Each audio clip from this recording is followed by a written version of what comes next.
করছে, আটঘাট বেঁধে করছে। এবং আমি মনে করি ওদের স্ট্র্যাটেজি কি আমি জানি না, আমি ইডির লয়ারও নই আর সুপ্রিম কোর্টের জাজও নই, আর এই আইপ্যাক বা ফাইল এবং মোবাইল ফোন চুরি করা মমতা ব্যানার্জিরও আমি স্পোক্সপারসন নই। আমি পরিষ্কার, আমি যেটা চাই বিরোধী দলনেতা হিসেবে এবং এই বাংলার একজন নাগরিক হিসেবে, যখন পুলিশ মমতা ব্যানার্জির হাতে থাকবে না এমন সময় তদন্ত হওয়া উচিত, নইলে আবার তদন্তকারীদের উপরে আক্রমণ করবে। শুধু মমতা ব্যানার্জি নিজে আক্রমণ করতে যাননি, তার সঙ্গে রাজীব কুমার ছিলেন, মনোজ বার্মা ছিলেন, বিধাননগরের ওই তখন ছিল মুকেশ ছিল, এরা জোট বেঁধে গেছিল সেদিন। এবং যার বিরুদ্ধে এফআইআর এর নাম আছে প্রিয়ব্রত বলে একজন ডিসি সাউথ আইপিএস, তিনিও ছিলেন। এখন যদি আপনি তদন্ত করতে আসেন, মমতা ব্যানার্জি আবার সুপ্রতিম সরকার আর পীযূষ পান্ডেকে নিয়ে তিনি আবার হামলা করবেন, আবার পুলিশকে দিয়ে হামলা করবেন। অতএব টাইম উইল স্পিক। আমার মনে হয়েছে আইনি লড়াইতে আটঘাট বেঁধে ইডি এগোচ্ছে। উই আর হোপফুল, কারণ প্রকাশ্য দিবালোকে সব ক্যামেরার সামনে ফাইলগুলো হাতে নিয়ে বলেছিলেন আমি কাড়িয়ে নিয়ে এলাম। নিজেই চোর স্বীকার করেছে নিজে যে আমি চুরি করেছি।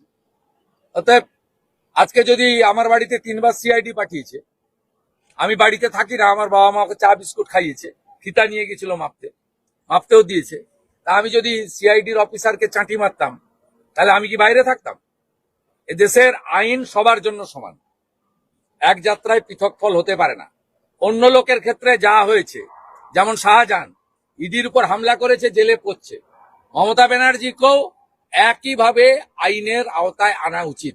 সেটা কবে হবে, কখন হবে, টাইম উইল স্পিক। শাহজাহানের ক্ষেত্রেও সময় লেগেছিল, মমতা খালার ক্ষেত্রেও টাইম লাগে। আচ্ছা, চন্দ্রকোনায় একটি ছেলেকে গেছে গোটা পশ্চিমবঙ্গ দেখেছে যে সে গেরুয়া পতাকার উপরে থুতু ফেলছে। হ্যাঁ, থুতু ফেলেছে। ওরা একটা জিহাদির বাচ্চা, ওর নাম আমি প্রকাশ করেছি, ভিডিও গুছিয়ে রেখেছি। মে মাসে বিজেপির সরকার এলে যোগী আদিত্যনাথজির মতো ওই জিহাদির বাচ্চাকে শুকনো লঙ্কা জ্বালিয়ে ধোঁয়া ওর নাকে ঢুকাবো। উত্তরপ্রদেশে যেমন সোজা করেছে সব জিহাদিকে যোগী আদিত্যনাথ, পশ্চিমবঙ্গে গেরুয়া ধ্বজের উপর যে থুতু ফেলেছে তার সেই শাস্তি হবে। কালকে পশ্চিম মেদিনীপুর জেলা পুলিশ, আমি সোশ্যাল মিডিয়ায় দেওয়ার পরে বলেছে ডিলিট হয়ে গেছে, তারা ডিলিট করিয়েছে এবং তাকে ওরা আইনের আওতায় আনছে। অতএব এটা নিয়ে যেন কেউ না প্রচার করে। আমার বিজেপি পরিচয়ের আগে আমি হিন্দু বাড়ির ছেলে, হিন্দু স্বার্থ রক্ষা করার জন্য আমার পরম পবিত্রময় গেরুয়া ধ্বজকে রক্ষা করার জন্য যা করার করব, এটা নিয়ে কোনো দ্বিধাদ্বন্দ্বের কারণ। কমিশনের বিশেষ পর্যবেক্ষককে আক্রমণ করেছেন অভিষেক ব্যানার্জি, সি মুরুগানের বিরুদ্ধে এবং বলেছেন সুপ্রিম কোর্টের নির্দেশ। একটা কথাই বলবো, দেখবি আর জ্বলবি, লুচির মতো ফুলবি। ব্রেকফাস্টে গেছে 58 লাখ, এখন লাঞ্চে প্রায় 11 লাখ চলে গেছে, আর ফাইনাল ভোটার লিস্ট যখন হবে তখন সূর্য ডুববে, বিকালের চার সঙ্গে বিস্কিট বা সিঙ্গাড়া থাকবে, তারপরে তৃণমূল বলবে আর ভোটে লড়বো না। তৃণমূল তো বলছে আপনাদের ভোটারও বাদ যাবে, আপনাদের ফেভারিট। আমাদের ভোটার নিয়ে ভাবতে হবে না, আমাদের ভোটার নিয়ে ভাবতে হবে না। ওদের তাহলে অসুবিধা কি? আমাদের ভোটার যদি বাদ যায় ওদের তো খুশি থাকা উচিত, খুশি থাকা উচিত। এত টুইট মুইট, সুপ্রিম কোর্ট, কালো চাদর, অমুক তমুক, ভূত সাজা, এত দরকার নেই।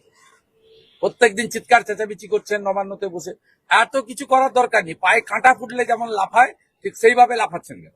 চিন্তা করতে হবে না। কমিশন সাসপেন্ড, একটাও বাংলাদেশি মুসলমান রোহিঙ্গার নাম ভোটার তালিকায় থাকবে না, এরাই তৃণমূলের ভোট ব্যাংক। কমিশন সাসপেন্ড করছেন, মুখ্যমন্ত্রী বলছেন তাদের পুরস্কৃত করবেন। মুখ্যমন্ত্রী ভাবছেন যে আমি ফিরে আসবো, ফিরে এসে পুরস্কৃত করব।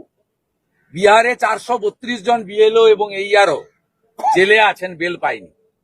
এই সেকশনটা পড়ে নেবেন, এই সেকশনে বেল হয় না।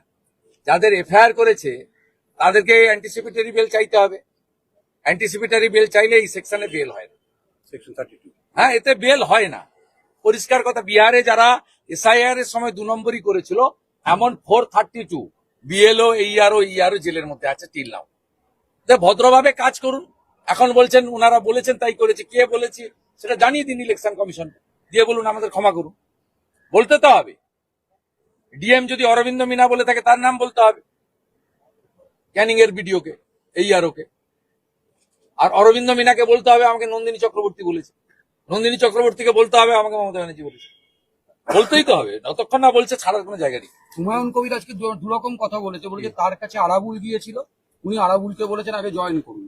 আর তৃণমূল নাকি হুমায়ুনের জামাইকে প্রার্থী করার জন্য প্রস্তাব দিচ্ছে। না, আমি এসব ব্যাপারে জানি না।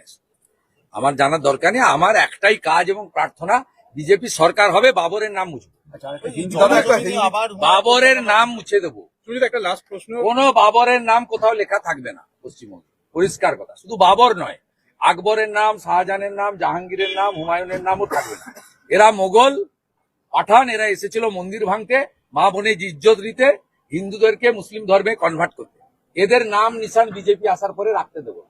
সুজিত, একটা হিন্দি বাইট লাগবে চন্দ্রকোনা। আমি একটা লাস্ট প্রশ্ন। কলকাতায় করে বিচারপতি রায় চট্টোপাধ্যায় একটা রায় দিয়েছে, 2010 সালে বাম শিক্ষামন্ত্রী তিনি তার ক্ষমতার অপব্যবহার করে এমন চাকরি দিয়েছে, রাজ্য সরকার বলেছে তাই এই পুরো বিষয়টা তদন্ত করতে।